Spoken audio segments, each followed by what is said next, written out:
देखिए कक्षा 12वीं घड़ी 5B.5 एक्स के सापेक्ष अवकलन कीजिए। पहला सवाल लिखा है कॉस एक्स स्क्वायर। अब ध्यान दीजिए ये मानने वाला है। अगर केवल कॉस एक्स होता तो कॉस एक्स का अवकलन होता है माइनस साइन एक्स। क्लियर है। लेकिन जब भी ऐसे एक्स की घात 2 आ गया तो इसका अब हम डायरेक्ट नहीं कर सकते, तो इसके लिए हम इसको मान कर बनाते हैं। समझ में आया। तो कैसे मानेंगे, तो सबसे पहले एक्स के सापेक्ष है ना, तो पहले तो कोई भी प्रश्न को आप वाई के बराबर लिख लीजिए। वाई बराबर कॉस एक्स की घात 2 एक्स स्क्वायर, वाई के बराबर आप लिख सकते हैं माना करके। ठीक, अब क्या करेंगे, एक्स के सापेक्ष अवकलन कर रहे हैं तो यहाँ पर आप लिख सकते हैं एक्स के सापेक्ष अवकलन करने पर,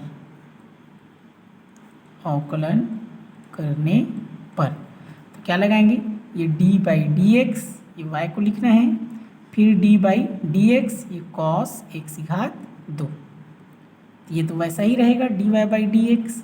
यहाँ पर देखिए अब डायरेक्ट अब इसको माइनस साइन एक्स नहीं लिख सकते, तो हम क्या करते हैं, इसको मानते हैं। तो मानने के लिए आप सबसे पहले किसका उपयोग करेंगे, टी का, उसके बाद यू, फिर वी और ये डब्ल्यू, ये मानने वाला है। ठीक है, तो हम ये एक्स स्क्वायर बराबर मानेंगे टी, ऐसे मान लेंगे, माना एक्स स्क्वायर बराबर क्या मान लेंगे, टी।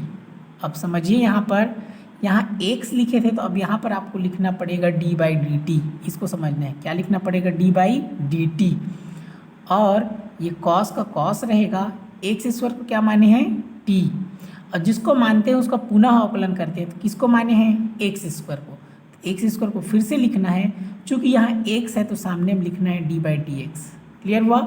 इसमें केवल एक चीज़ आपको ध्यान देना है, अगर यहाँ एक्स है तो एक्स होना चाहिए, टी है तो टी होना चाहिए, तब तो अवकलन होता है, नहीं तो नहीं होता। क्लियर हो गया ना। अब देखिए ये हो गया कॉस, तो कॉस का अवकलन बताए ना, कॉस एक्स का माइनस साइन एक्स, तो कॉस टी का क्या हो जाएगा, माइनस साइन टी। ये अवकलन है, आपको फार्मूला याद करना पड़ेगा, कॉस होता है माइनस साइन।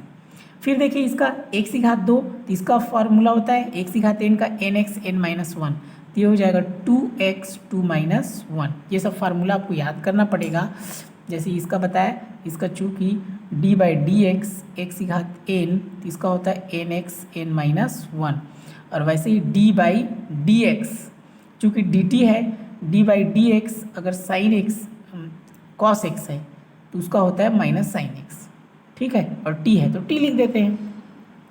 तो इसके हिसाब से ये बनाए ना, x में कोई भी घात रहेगा ना तो यही लगेगा, x की घात n वाला, n x n minus 1, n x की घात n माइनस 1, तो 2x 2 माइनस 1 हो गया। अब यहाँ पर देखिए क्या हो गया, माइनस साइन टी की जगह आप रख सकते हैं, टी की जगह क्या लिखेंगे, x की घात 2, ये 2x हो गया, 2 में से 1 गया 1, तो उसको लिखने की ज़रूरत नहीं है, तो इसको आप सामने में ले आइए, 2x को माइनस 2x, और ये हो गया साइन x की घात 2। ये क्या है, इसका उत्तर है।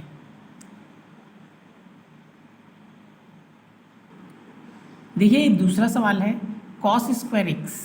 अभी बनाया है कॉस एक्स की घात 2। देखिए इसमें अंतर आपको समझना है। अभी जो सवाल बनाया है वो कॉस एक्स की घात 2 है, ये कॉस स्क्वायर एक्स है, इसमें अंतर है। तो इसको देखिए, सबसे पहले इसको भी आपको लिखना है y बराबर कॉस स्क्वायर एक्स। ठीक है, अब इसको हम इस प्रकार भी लिख सकते हैं, कैसे लिख सकते हैं इसको हम लिख सकते हैं y बराबर ये कॉस एक्स लिख सकते हैं और पूरे की घात 2 लिख सकते हैं। समझ में आए। तो देखिए इसमें केवल x में घात 2 है, इसमें क्या है, पूरे की घात 2 है, तो इसको हम इस प्रकार लिख सकते हैं। अब ऐसे कंफ्यूज नहीं होना, ऐसे लिखे हैं तो ये तो ऐसे हो जाएगा कॉस स्क्वायर और एक्स स्क्वायर, ये दोनों के लिए है, तो ऐसा नहीं होता। हाँ, ये वाला कोड होता है, ये नहीं बदलेगा, तो ये जो स्क्वायर है केवल इसमें ही लगेगा। ठीक है, तो ऐसा आप इसको नहीं कर सकते। अब यहाँ से वही x के सापेक्ष अवकलन करने पर, x के सापेक्ष अवकलन करने पर आपको बेसिक क्लियर होना चाहिए, आपसे आसानी से बन जाएगा अवकलन।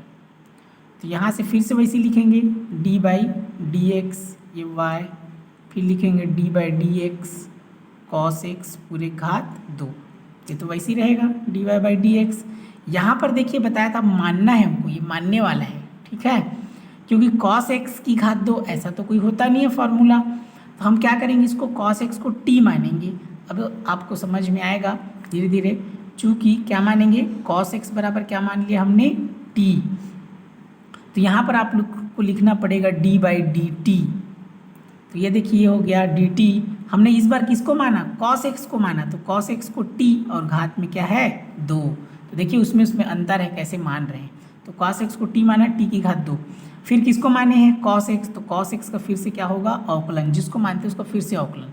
तो इसमें एक्स है तो सामने में क्या लिखना पड़ेगा डी बाई डी एक्स। इसको आपको ध्यान देना है, एक्स है तो एक्स, टी है तो टी। तो यहाँ से हो गया। अब ये बताया ना वही एक्स की घात एन वाला, तो टी की घात एन वाला, तो 2t2 - 1 2t2 - 1। क्लियर है। अब कॉस एक्स का होता है माइनस साइन एक्स। क्लियर ना। अब ये हो गया 2t, 2 में से एक गया 1, और ये माइनस साइन एक्स। अब t का मान फिर से रख सकते हैं, t का मान क्या है कॉस एक्स, तो आप माइनस को सामने में लिख दीजिए, ये 2 हो गया।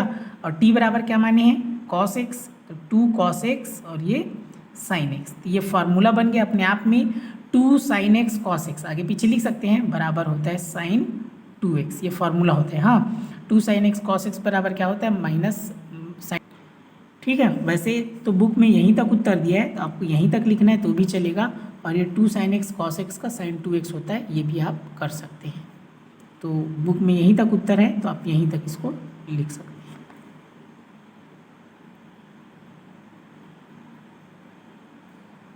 तो आपको अंतर बस को समझना है इन दोनों में। हाँ दोनों अलग अलग तरीके से बनता है।